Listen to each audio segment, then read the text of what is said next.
I stood there smiling, camera still warm in my hands as they arranged themselves on the lawn. My son, his wife, my granddaughter, the dog I used to babysit. "Can you take one more?" Lauren called. "Just family this time." I didn't flinch, not at first. Then Ben looked at me, steady, deliberate, and said it plain. "We don't want you in the family photos." The words didn't echo. They landed, flat and final. I had photographed their lives for years. Birthdays, graduations, first steps. And now I was being asked to document a world I was no longer part of. Not mother, not family, just the one behind the lens. Wait, before we go any further, I gotta ask, where are you watching from? Drop it in the comments and don't forget to subscribe. The heat rolled off the Weber grill in waves, wrapping the backyard in the smell of charred ribs and propane. Plastic lawn chairs ringed a patio slick with citronella oil and laughter. The birthday banner stretched crooked above the fence, tugged by the breeze like it wanted to escape. Carolyn stood just outside the gate, one hand clutching a gift bag, the other gripping a carefully wrapped frame. Silver corners, neutral matting, nothing too flashy. The kind of picture frame you bought when you didn't want to seem like you were trying too hard. Inside was a photo of the whole family from the previous fall. Matching scarves, pumpkin patch, golden hour smiles. Her smile had been real in that picture. She remembered it. "Hey girl," Lauren's voice sliced through the chatter. Marley's older sister, always the loud one, always the center of things. Carolyn stepped inside the yard with a polite nod. Weaving past coolers and kids darting between knees, Marley was turning 8. She was wearing a cupcake dress and glitter sneakers, and looked like she was trying not to cry, even though nothing had happened yet. Carolyn caught her eye. No wave, just a tiny stillness. She placed the gift bag on the crowded table, next to a pile of unwrapped presents. Bubble wands, a pair of roller skates, a Barbie still half in the box. Her frame looked out of place already, too permanent. "All right, everybody, group photo," Lauren clapped, her sunglasses pushed up like a headband. "Let's get this done before the cake melts." Ben was already moving. Carolyn felt it before she saw it. That stiff shift in his shoulders, the way his jaw clicked when he didn't want to say something but knew he would anyway. He came toward her slowly, beer in hand, squinting like the sun was just too much. "Hey," he said low, "can I talk to you for a sec?" Carolyn followed him a few steps away from the folding tables, toward the edge of the yard, where the grass started to die near the shed. A sprinkler was going off somewhere nearby, ticking rhythmically. Ben looked everywhere but at her. "We're just trying to keep things easy today," he said. "Simple. For Marley?" Carolyn waited. He finally turned to her. "We don't want you in the family photos." It didn't come with a sting, not the way he expected. She'd rehearsed worse in her mind. Instead, it landed soft, dull, like rain on thick canvas. She blinked once. "Okay," she said. "No drama, no begging, no asking why." Ben looked almost disappointed. He opened his mouth again, maybe to soften it, maybe to offer something empty. "You understand, or it's not personal." But she'd already turned back toward the patio. Lauren was lining everyone up now, Grandma in the middle, kids in front, couples behind. Someone passed Carolyn a lemonade she didn't ask for. She set it down without sipping. She watched as the people she used to call her family arranged themselves without her, like a puzzle that had never had a missing piece. Someone laughed. Flashbulb. Another pose. Another cheer. Carolyn stood in the half shadow of the house and held the frame like it might break. The front door creaked. Marley slipped outside, cupcake in hand. No frosting smears, no birthday crown. She walked straight over to Carolyn without looking behind her. Carolyn knelt, eye level with her now. Marley didn't say anything. She held out the cupcake, blue frosting, silver sprinkles. Carolyn took it gently, nodding once, her throat too tight for thank yous. Behind them, the camera clicked again. Laughter again. But Carolyn didn't look. She knew something had shifted. She didn't know it yet, But this was the last time she would ever be invited to that house, and the last time she'd ever be quiet about it. The fire cracked low in the stone hearth, just enough heat to press back the first chill of October. Carolyn sat cross-legged on the living room floor. Photo albums fanned out around her like fallout, each one thick with years, birthdays, lake trips, Christmas mornings where someone always blinked. She opened the top one with a calm kind of precision, as if slicing into something under anesthesia. There was Ben at the apple orchard, arms slung casually around her shoulder, his sunglasses reflecting the red of the trees behind them. She slipped the page from its binding, not even a tear at the corner, set it aside. Next, their wedding, the dance, the toast, the fake laugh she'd mastered by the time they cut the cake. Gone. Another, Marley in a tutu, Ben kneeling beside her, both of them smeared with paint and glitter. Carolyn hesitated. Her thumb hovered. Then she peeled it free and laid it face down on the growing pile. Across the room, the wind toyed with the windows. She didn't move to close them. The only sound was the dull rustle of thick plastic and old glue. Every time she pulled a page out, it felt like stitching being undone, quiet but permanent. The doorbell rang. John didn't wait for an answer. She let herself in with the key she'd never returned and toed off her boots, pausing at the sight of the photo carnage on the rug. "Jesus," she said, "what happened here?" Carolyn didn't look up. She was halfway through a birthday from 6 years ago. Ben had just blown out the candles before Marley could. Her fingers moved slowly, deliberately. "He told me they didn't want me in the pictures." Jean went still. "At the party." "He said it quietly," Carolyn said. Like that made it polite. Jean crossed the room and sat beside her, not touching anything, just breathing next to her, watching the slow extraction. "Did you say anything?" she asked. Carolyn shook her head. "No need." Jean picked up one of the removed pages and studied it. "You know what he did," she said, voice soft but clear. "He just cropped out his own future." Carolyn didn't smile, but something settled in her chest, a low, grounded certainty. She stood and crossed the room to the desk where her laptop sat open. A legal pad, a coaster, 3 dead pens, the mess of someone who hadn't sat down to do anything in weeks. She picked up her phone instead, searched the name she hadn't said aloud in years. Leo Grant. The screen rang 4 times. Then, "Carolyn." His voice was the same, a little older, more tired maybe, but still fast. Still precise. "I need to revise everything," she said. "Estate, beneficiaries, medical, all of it." A pause. "You sure?" "I should have done it years ago," she said. "I'm ready now." "All right," Leo said. "Let's get to work." She hung up, then sat back down, this time folding the empty photo album closed with both hands. Its cover creaked slightly, too light now, too hollow. Her phone buzzed again. A message. Marley. "Sorry, I saw what happened. I didn't know they were going to do that. Just that." No emojis, no punctuation, except the kind that mattered. Carolyn stared at the screen, thumb hovering.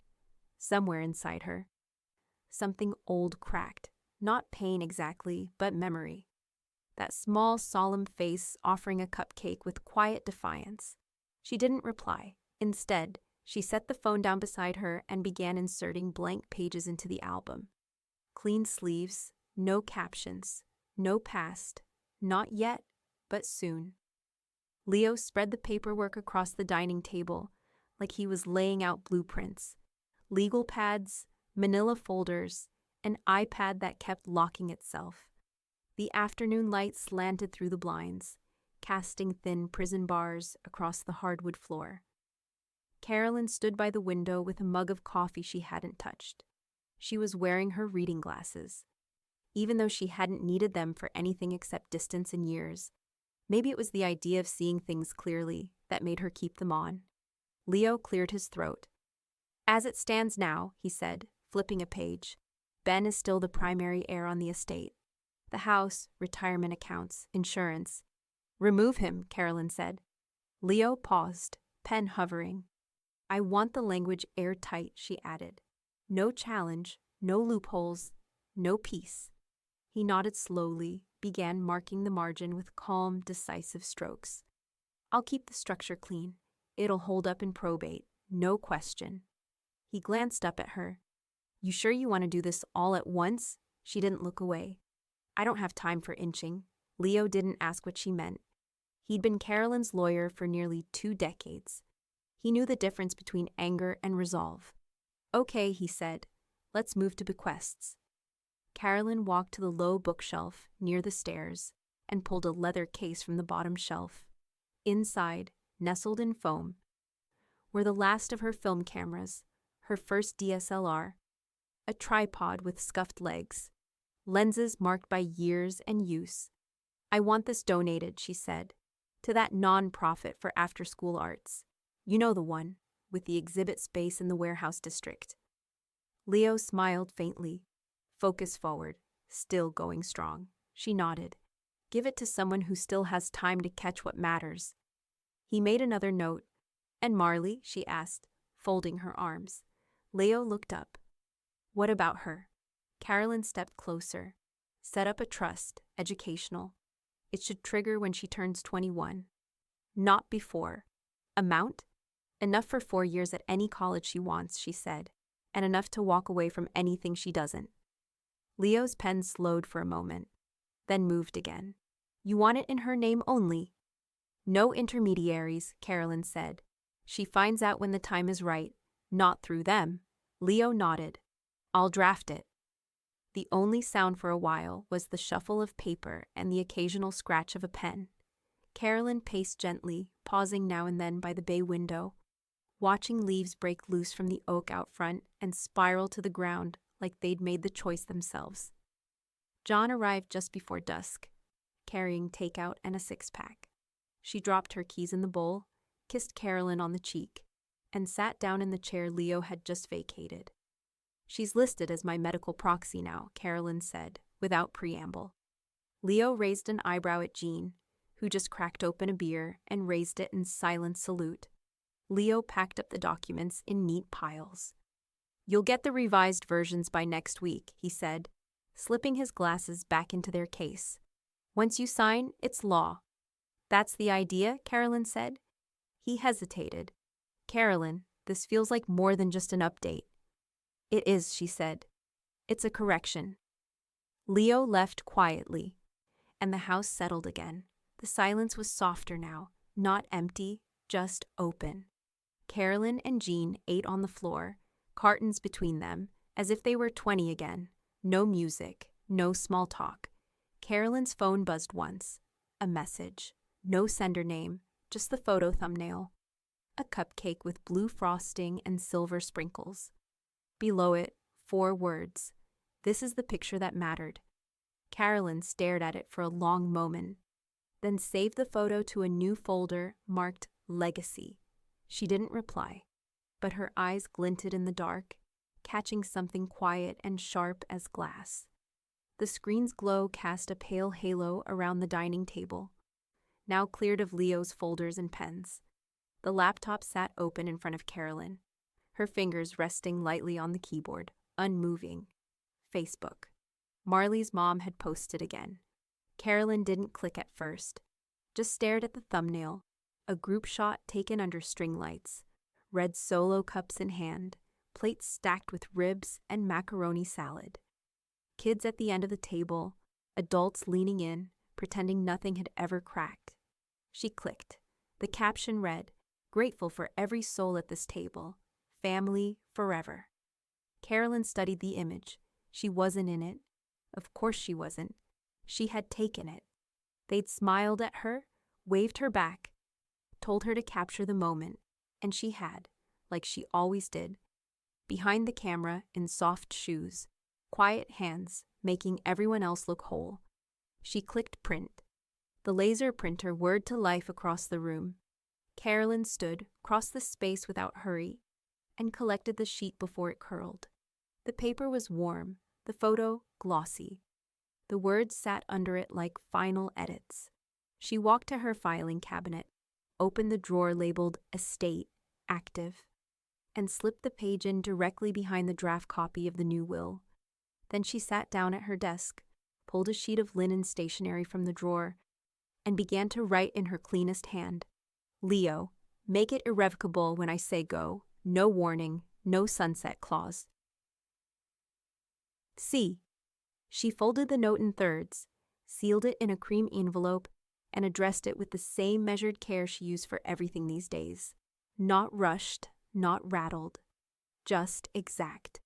Jean found her on the porch an hour later, envelope balanced on her lap, mug of peppermint tea untouched beside her. Looks like strategy, Jean said, settling into the rocking chair next to her.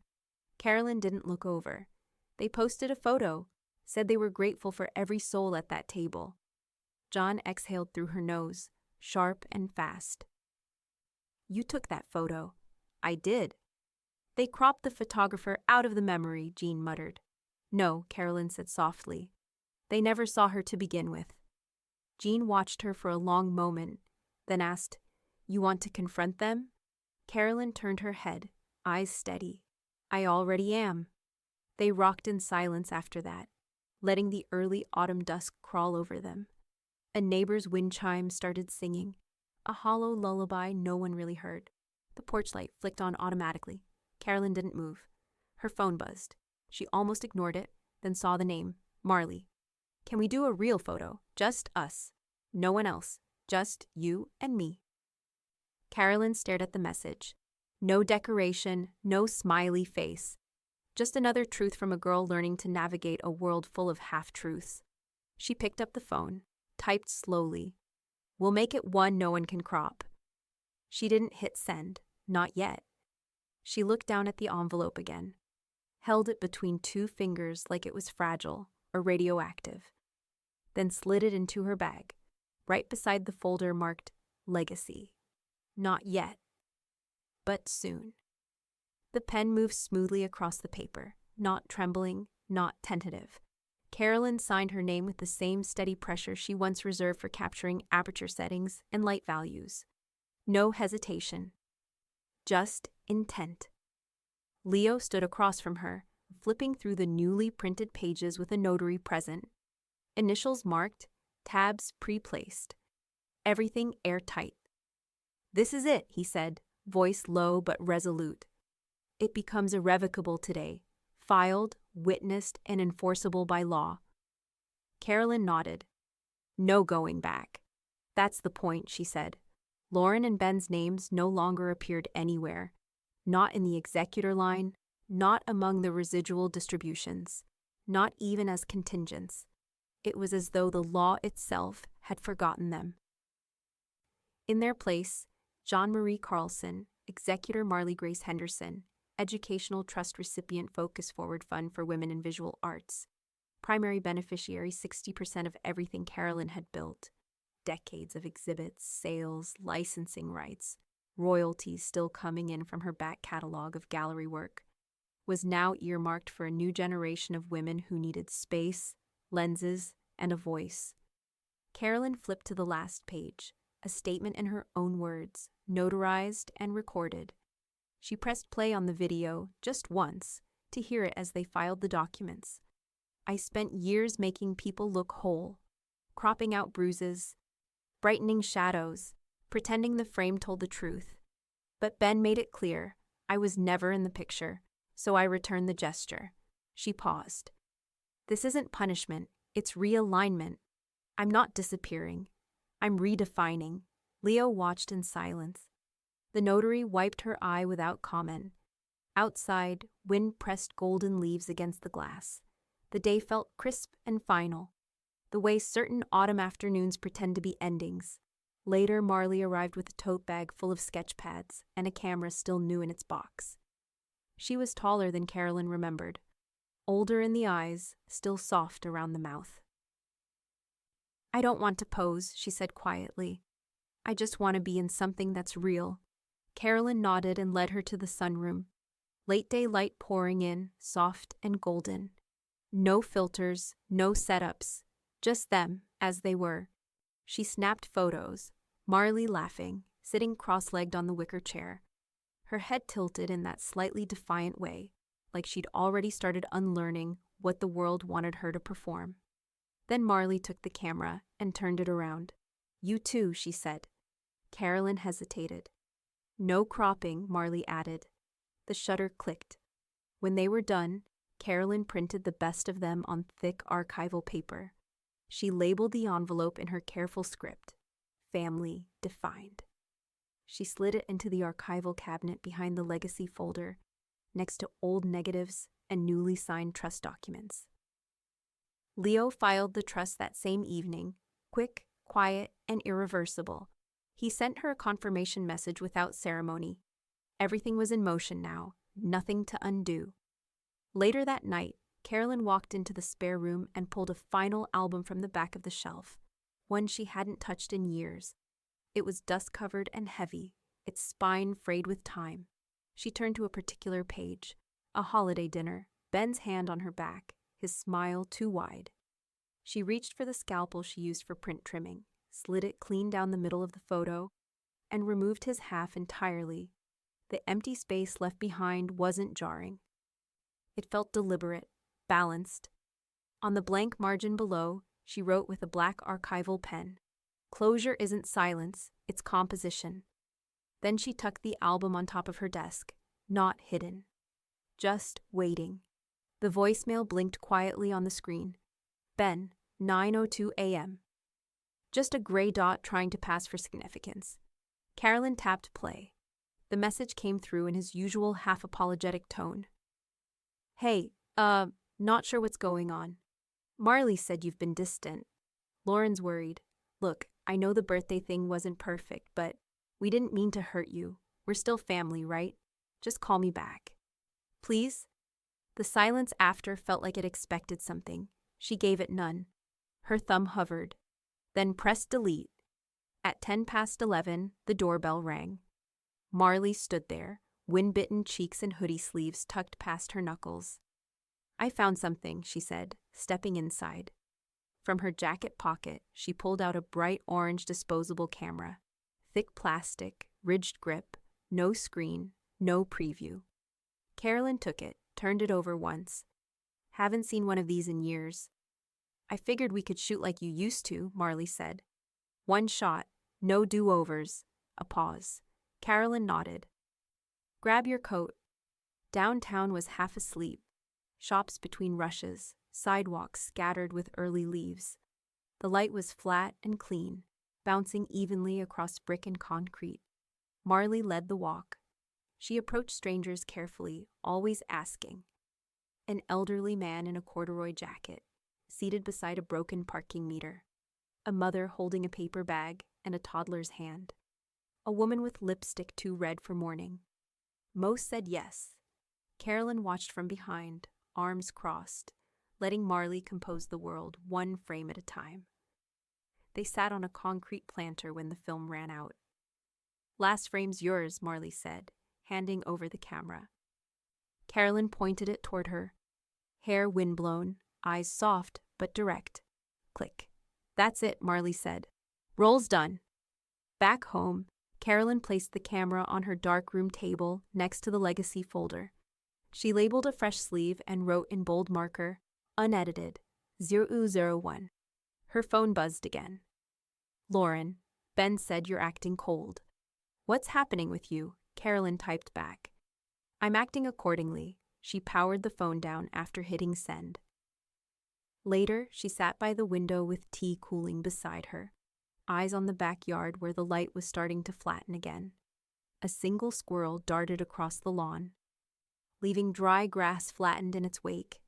Jan had once said Carolyn edited her life the way she edited film, cropping tight, removing noise, making room for focus. It used to be a compliment. Now it was just fact. She pulled open a new archival box and slipped the labeled sleeve inside. No photos yet, but soon. The air shifted, not in temperature, but in weight, like something had cleared without making a sound. She didn't go back to the phone. She didn't check for new messages. Instead, she turned off the studio lights and left the camera sitting upright in the center of the work table. unopened, full of strangers and sunlight. And one frame that hadn't been posed. Outside, the wind rattled the porch rail. Carolyn didn't look up. She knew the sound by now. The world was shifting. The email from Leo arrived just after sunrise. One line, no greeting, confirmed. They have no standing. Everything holds. Carolyn stared at the sentence while the kettle hissed behind her. No qualifiers, no caveats, just certainty. Ben and Lauren wouldn't be able to challenge the trust. Not the will, not even the healthcare directive. Every document was backed by time-stamped mental capacity evaluations, signed by 2 doctors and a psychologist. Leo had insisted. Carolyn had agreed. She poured the tea, let it steep too long, then drank it anyway. By 9, Jean arrived with a bakery bag in one hand and her laptop under the other. She kicked off her boots at the door, shook the rain from her jacket, and settled in like she'd never left. They'd been working through Carolyn's archives every Saturday for weeks. Hundreds of film strips, dozens of binders. Some were labeled meticulously, others were mysteries trapped in plastic sleeves. Together, they scanned, cataloged, and selected what deserved permanence. "This one's stunning," Jean said, holding up a shot of a woman standing at a bus stop in the snow, cigarette lit, eyes closed. Carolyn smiled faintly. "That's from Cleveland. I was 21. She never said a word." Jean marked the back with a red dot. "Keep." The discards went in a separate stack. Carolyn had no intention of trashing them. Duplicates would be offered to the local museum.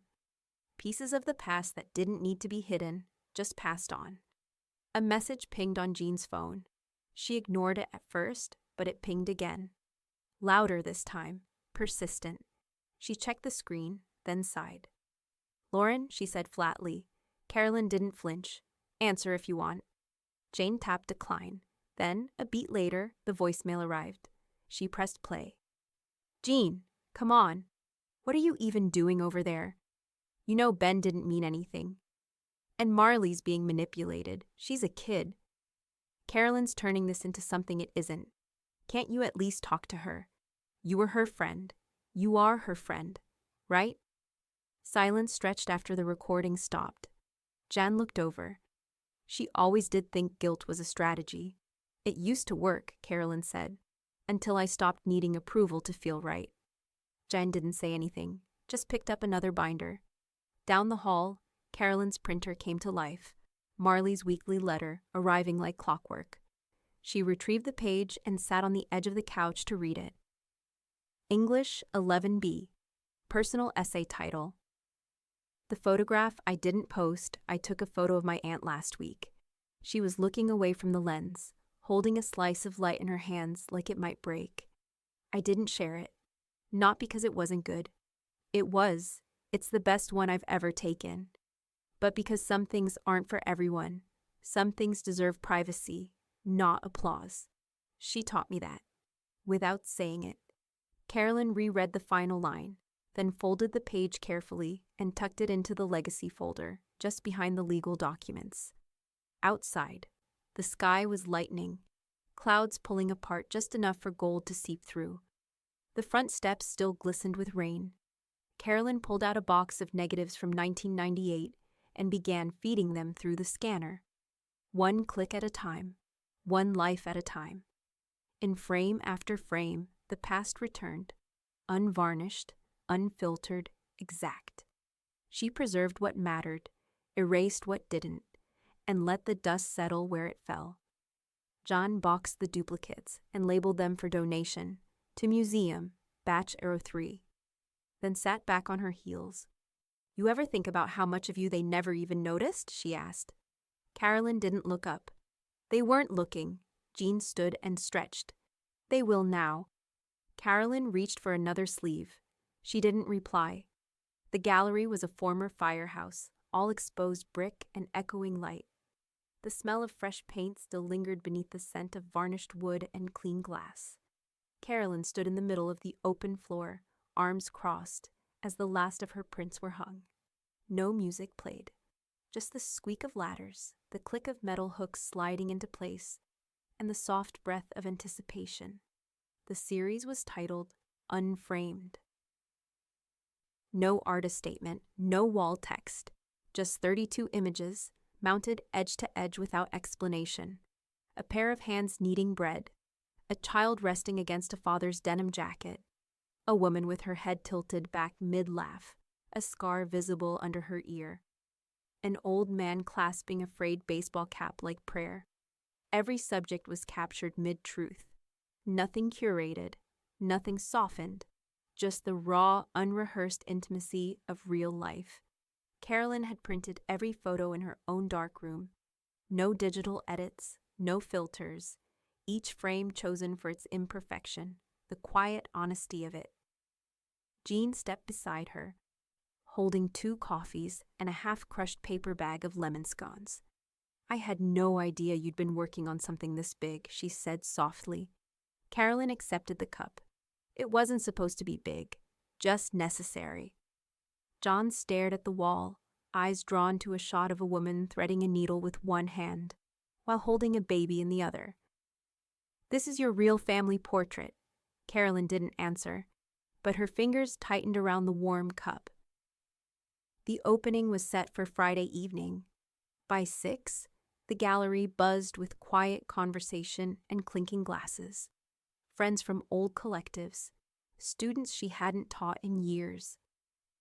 Even a critic from the city showed up, flipping through his notepad like it might bite him. At 6:53, Marley walked in. She wore a charcoal dress and worn boots with mismatched laces. Her hair was braided down one side, wild on the other. She looked older somehow, sharper, more certain. She scanned the room until she found Carolyn near the west wall and didn't hesitate. Marley wrapped her arms around her aunt in a hug that didn't ask permission. Full-bodied, unapologetic. Not the kind of hug you give at openings, the kind you give when you've decided something. A camera clicked nearby, a local photographer catching the moment. Carolyn didn't flinch. "You didn't crop me out," Marley whispered against her shoulder. Carolyn stepped back just enough to look her in the eye. "Neither did you." They walked the gallery together, stopping at each piece, saying little. Occasionally, Marley would nod or tilt her head, asking a question with her eyes. Carolyn would reply with a small gesture or a quiet word. By the wine table, John dabbed at the corner of her eye with a cocktail napkin. She didn't try to hide it. "You okay?" Marley asked her. Jean nodded. "Just a little overwhelmed. It's not every day you see the truth on display." Halfway through the room, a notification buzzed in Carolyn's coat pocket. She stepped into the hallway, pulled out her phone. "Ben, saw the promo poster. Didn't know you were doing this?" That was it. No context, no punctuation, no apology. Carolyn stared at the message. Her thumb hovered for a beat. Then she typed, "You didn't ask." She hit send and walked back into the room. At the far end of the gallery, on the tallest panel, hung a photo Carolyn hadn't taken. It was Marley's submission, the only one Carolyn had allowed from someone else. A pair of hands folded over a cane, skin thin and veined. The subject's wedding band had been pushed past the knuckle, swollen with time. It was her great-grandmother. Shot in morning light, the shadows gentle but sure. The framing was slightly off, the exposure just a breath too warm. But the intention, the reverence, was perfect. Carolyn stared at it for a long time. "She printed it herself," Marley said softly beside her. "Didn't let anyone touch it." "It shows," Carolyn replied. They stood in silence. Outside, dusk gathered in violet folds. The streetlights flickered on. People passed the tall gallery windows, catching only glimpses of what lived inside. For decades, Carolyn had documented lives she never fully belonged to. Families she was only invited to photograph, not enter. Moments she preserved without being asked to stay. Tonight, her work wasn't about exclusion. It was about declaration. Her name wasn't in a caption, but it didn't need to be. The wall had spoken for her. And this time, it didn't leave her out. The envelope came by courier. Heavy cardstock, gold trim, the kind of legal stationery designed to feel important before it even said anything. Carolyn opened it with her thumbnail, unbothered. Inside was a letter, 2 pages long, typed in that overly formal language people use when they think civility is a weapon. Ben requests reconsideration of the trust structure.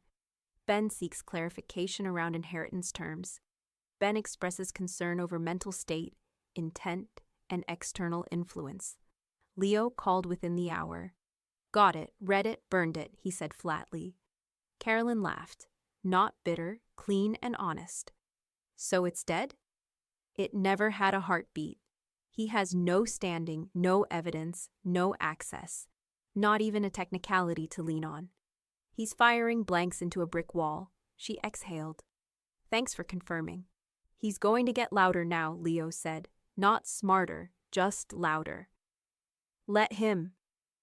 That afternoon, she walked to the back of her study and opened the wall safe. Inside were 2 things, a sealed manila envelope and a leather-bound notebook with only 3 entries written. She added a 4th. If you're reading this, you didn't ask until it was too late. She signed her name below it. Then she closed the safe and locked it. On the door, she placed a label she printed herself. Do not open until I'm gone. It wasn't a threat. It was a promise. John arrived the next morning with a box of pastries and a single request. Write your own obituary before someone else tries to. They sat at the kitchen table with coffee growing cold beside them. Carolyn wrote longhand. No laptop, no notes. Just ink and intention. She kept it spare. Her birthplace. A summary of her work. Mention of Marley by name. A line that read, she is survived by chosen family, not inherited ties. Jean read it, then reread it. You sure you want that line in there? I've never been more sure of anything, Carolyn said. 2 days later, the local paper ran a full feature in the Sunday art section. Half a page of text, 1 black and white portrait from her exhibit, and a headline that made Carolyn laugh softly under her breath. The artist Charleston forgot. Until she left the frame. The piece was respectful, honest. It focused on the body of work, not the family tension, but it didn't avoid it either. The journalist had done his homework. He mentioned the trust, the exhibit, the fact that the artist had, by design, stepped out of everyone else's lens. The online version had a comment section. Carolyn didn't look, but Jean did. He responded, John said quietly, sitting on the edge of the couch that afternoon. Carolyn looked up. Who? Ben. Carolyn held out her hand for the phone. Jean hesitated, then passed it over. Ben's comment was short, public, pinned. I've always respected my mother's work, no matter what she believes. Beneath it were a few dozen likes and a smattering of replies, some supportive, some calling him out for showing up only after being excluded. Carolyn reread it once, then twice. Not because it stung, it didn't, but because it confirmed what Leo had said. Louder, not smarter. She opened her social accounts, the few she still kept for exhibitions and gallery connections, and found his name in each one. Block, block, block. Not out of spite, not to provoke. Just to remove the temptation to grant him the attention he'd come looking for too late. She put the phone face down. Across the room, the light fell through the curtains like spilled milk, soft and slow. The house was silent, but not empty. Done? Jan asked. Done, Carolyn said. Outside, wind kicked up the leaves in little spirals. Somewhere nearby, a chime rang once. Not warning, not celebration, just time passing. The old station wagon pulled up along the curb with a sputter and a groan, like it had opinions about being brought back into service. Jan climbed out first, sunglasses perched in her curls, waving dramatically toward the porch. You ready to chase ghosts? She called. Carolyn stepped outside, camera bag in one hand, fresh film rolls in the other. Only the ones worth keeping. Marley trailed behind her, carrying a hard-bound scrapbook still wrapped in plastic. On the cover, they'd embossed one line in gold foil: Legacy in Light. Their first stop was Willa's house. Willa, who had once run the Charleston Artist Co-op out of her attic, back when no one would exhibit women over 40. Now 83 and still wearing her eyeliner like war paint, Willa stood on the porch in leopard slippers and a denim robe, grinning like she knew she was about to outlive them all. They shot her by the garden hose, watering half-dead marigolds, smiling sideways at nothing. Next was Nora, an old curator who'd once told Carolyn she photographed silence better than anyone alive. They found her at the nursing home, feet wrapped in an electric blanket, tea cooling on the windowsill. She didn't recognize Carolyn at first. Then she did, and she wept without shame. Each image was added to the scrapbook that evening, one per page. Marley handled the layout. Carolyn wrote the captions by hand. No dates, no titles, just names, places, and a short line underneath. Still here, still shining, still real. They photographed Jean last. No posing allowed. Jean protested, joked, tried to stall, then eventually gave up and stood barefoot in the kitchen doorway, backlit by afternoon sun. Carolyn caught her mid-laugh, head thrown back, wine glass in one hand, other on her hip. "Print that one big," Marley said, like obnoxiously big. They all laughed. 2 days later, Carolyn and Marley visited the Memorial Stone Yard on the edge of town. It smelled like granite dust and honeysuckle, oddly sterile and strangely sweet. Carolyn ran her fingers across samples with carved angels, weeping willows, hands in prayer. None of it felt right. Then she saw it. A plain rectangle, matte finish, unpolished edges, clean, unsentimental. "This one," she said, tapping the corner, "but I want something on it." The man behind the desk adjusted his glasses. "A phrase?" "No, an image." Marley tilted her head. "What kind of image?" Carolyn didn't hesitate. "A lens, from a camera. Not modern, something analog, with depth." The man blinked. "You sure?" "Completely." That night, Carolyn sat at the dining room table, the scrapbook open in front of her. Fingers pressed lightly on one of the newly added pages. Marley leaned beside her, scrolling through recent scans on her tablet. "Do you regret any of it?" she asked, not looking up. Carolyn didn't answer right away. She turned the page slowly, revealing a photo of Willa at her kitchen table, cigarette burning between her fingers, eyes laughing even when her mouth wasn't. Then she said, "Only that I took the photo instead of standing in it." Marley looked up. Carolyn met her gaze. "I should have asked someone else to hold the camera once in a while." A long silence passed between them. Not awkward, just full. John walked in from the kitchen, holding something wrapped in tissue paper. "Found this in a storage box under my bed. Figured it was time." She handed it to Carolyn, who unwrapped it carefully. Inside was a black and white print, yellowed at the corners but intact. A young woman, Carolyn, barely 20, standing in a dark room, sleeves rolled up, hands stained with developer. She was beaming, not smiling. Beaming. Marley leaned in. "That's you." Carolyn nodded, unable to speak. Jean sat beside her. "I took it the week you moved into your first studio. You said, 'Don't take my picture. I look ridiculous.' I ignored you." Carolyn kept staring at the image. "Good thing you did." She didn't cry. But her throat tightened in that old familiar way, the kind that never needed tears to validate it. She stood, walked into her office, and opened the legacy folder. Slipped the photo into the very front, above the trust documents, above the letters, even above Marley's essay. Then she closed it with both hands and pressed down, sealing it not with force, but with intent. "I want that one shown last," she said. Jean looked up. "Where?" "At my retrospective, if they ever put one together." "They will," Marley said. And somehow in that moment it didn't sound like hope. It sounded like fact. The room wasn't large, maybe 30 seats, a soft hum of conversation, a few glasses clinking quietly. The gallery's smaller wing had been cleared for the private showing, just one wall lined with prints, each piece mounted with care. Willa in her garden, Nora by the window, Jean laughing in the kitchen, and a handful of Carolyn's older works, unedited, untouched. It smelled like dust and wine and eucalyptus oil from someone's scarf, warm, lived in. The kind of space that didn't ask for attention, it earned it. Marley stood near the front, fingers curled around her note cards. She wasn't wearing anything fancy, just a navy blouse, dark jeans, boots that had clearly seen more than one protest. Her braid was loose, a little frizzy at the crown. She looked grounded, unshakable.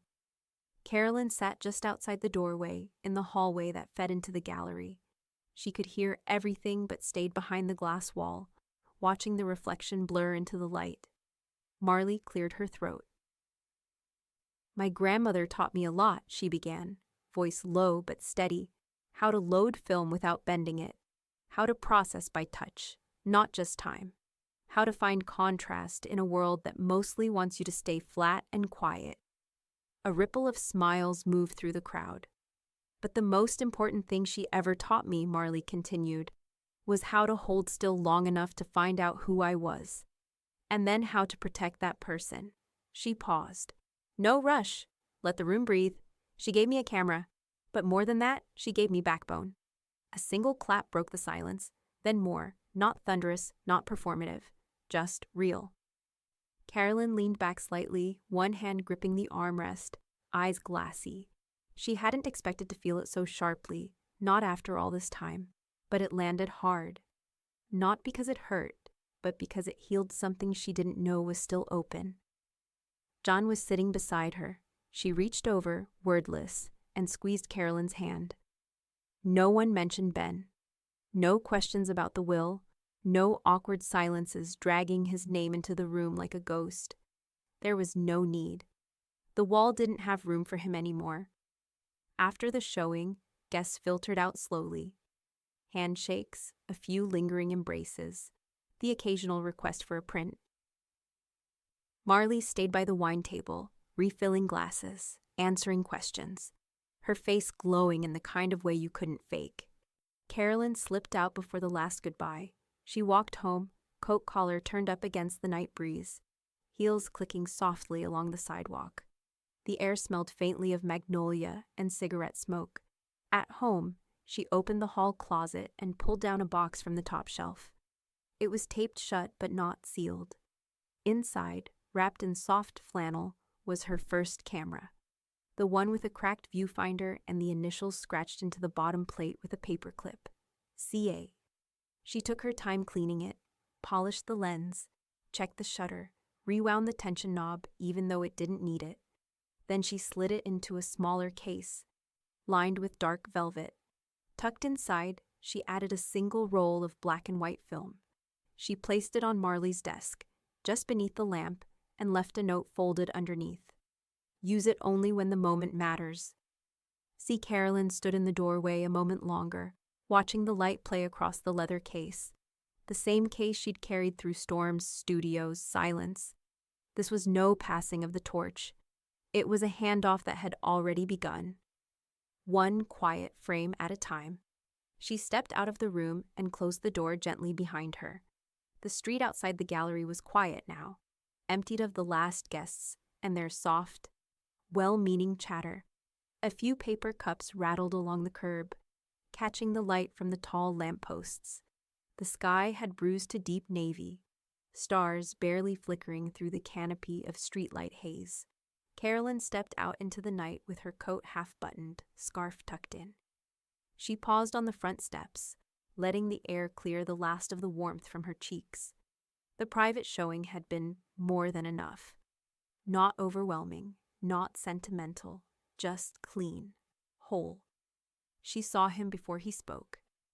Ben stood across the street, hands in the pockets of a windbreaker too thin for the weather, posture drawn and uneven. Like someone who'd arrived too early for something and stayed too long. He didn't cross. Carolyn didn't wave. For a long stretch of seconds, neither moved. Just the faint rustle of wind against bare branches and the high, distant hum of a passing car. Then finally he called out, voice lower than she remembered. "So, you really did it, huh?" Carolyn turned to face him. She stepped down one stair, enough to be eye level, but still across a gulf that had nothing to do with asphalt. She tilted her head slightly, eyes locked on his. "I didn't do anything, Ben," she said. "You did. I just developed the negative." He shifted his weight, started to say something, stopped. His mouth opened, then flattened again. His hands stayed in his pockets. He looked older, not in years, but in spirit. Like consequence had caught up all at once. "You think I meant to hurt you?" he asked. "No," Carolyn replied, even and clear. "I think you didn't care enough not to." That was worse, and they both knew it. Across the street, a wind gust caught the hem of her coat and pushed her hair across her cheek. She didn't flinch, didn't blink. Ben glanced down the block, as if looking for a way out that wouldn't feel like retreat. His shoulders slumped just slightly, not defeat exactly, but the beginning of understanding something too late. "I didn't think it would matter," he finally said. "You not being in the photos. I thought—" Carolyn cut him off gently. "You thought wrong. No anger, no performance, just truth." The gallery door creaked open behind her. Marley stepped out, arms crossed against the cold braid falling over her shoulder. She took one look at Carolyn, then spotted Ben across the street. Her jaw tightened. Carolyn turned back toward her, eyes softening. Marley crossed the steps and stood beside her without a word. When she looped her arm through Carolyn's, it wasn't dramatic. It was declaration. Unspoken and unmistakable.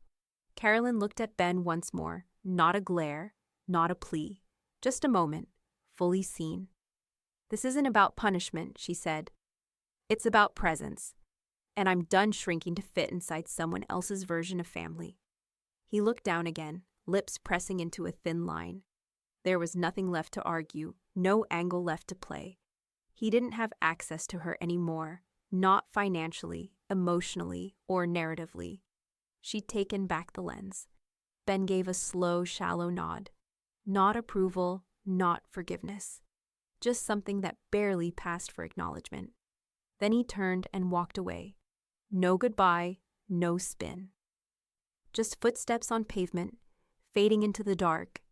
Marley exhaled slowly beside her. "Do you want to say anything else?" Carolyn shook her head. "There's nothing left that matters." They stood there a while longer, just breathing in the cold. Across the street, the empty sidewalk looked like a finished frame. Clean lines, balanced shadows, no clutter. When they finally turned to go, Marley kept her arm looped through Carolyn's. Behind them, the gallery lights flickered off one by one, each window going dark, like a film reel ending. But the image they left behind stayed printed. A woman and her granddaughter, wrapped in clarity, not apology. And the man watching from the edges, he wouldn't forget the look, because it hadn't asked to be remembered. It had simply shown him what truth looked like when you stopped editing it to fit someone else's comfort. The camera light blinked red. Recording. Carolyn sat in the center of her sunroom, framed by soft light and a single chair pulled forward. No photos behind her, no distractions. Just an empty wall and her voice. "This is my final statement for the trust," she said, gaze steady, voice even. "My intent is not up for interpretation." Her hands rested calmly in her lap. "If you're watching this, the legal work has been filed. Marley knows what's hers. Dawn knows what she's been trusted with. There are no questions left. She didn't read from a script. She didn't smile. I've been erased once. I won't be edited again." She leaned forward slightly, and the camera caught the sharp line of her jaw, the unwavering certainty in her eyes. "The frame I leave behind is mine. No crops, no filters, no apologies." Then she stood, reached past the lens, and shut the camera off herself. Click. The silence that followed was complete. That evening, Marley found the envelope tucked into her desk drawer. Ivory cardstock, her name written in Carolyn's exacting hand. Inside was a short letter. There's a key enclosed. Use it only when everything else is clear. You'll know when. See, beneath it was a slim brass key, cool to the touch, tied with a red thread. She held it in her palm for a long time, unsure whether to cry or breathe deeper. In the back bedroom, Carolyn closed the last of her journals. She placed 2 volumes side by side on the desk. One marked JMC for Jean, the other MGH for Marley. No instructions, just names. She placed them beneath weighted paperweights, the kind used in dark rooms to flatten curled prints. Each one had a thumbprint pressed into the base from years ago. Her print. Her pressure, the gallery called the next morning. We're keeping 2 of your pieces permanently, the director said. One from Unframed, one from your early catalog. We're rotating the rest, but those 2, those stay. Carolyn said thank you, then hung up and didn't mention it to anyone. Not yet.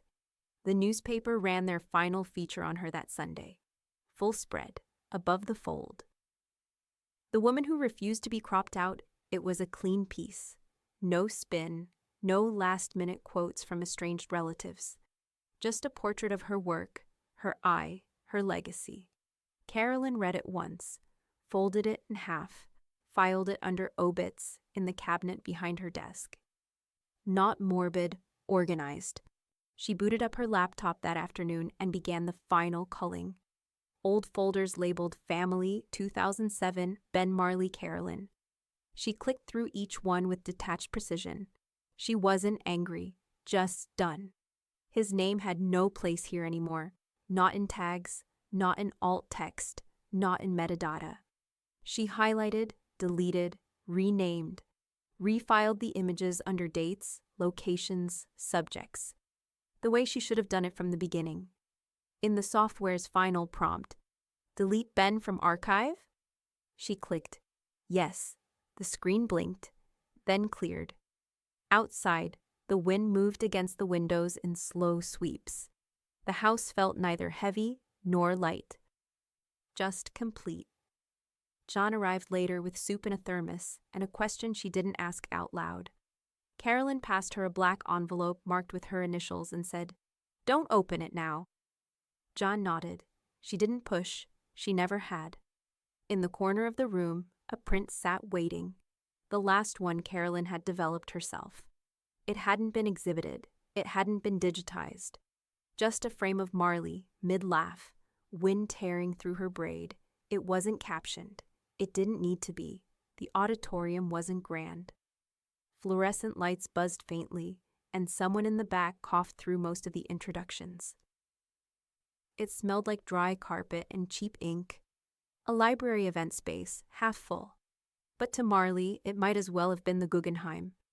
Carolyn sat in the front row, black coat draped over her lap, hands folded.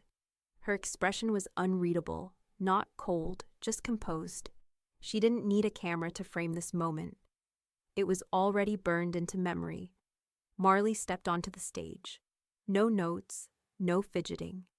Just her, a microphone, and a mounted AX-10 of willow-watering marigolds. Cigarette hanging from her mouth, hose in hand, chin lifted like a queen. She adjusted the mic. "I used to think legacy was about what you leave behind," she said. "Now I know it's about who stays beside you, and who sees you when no one else bothers to look."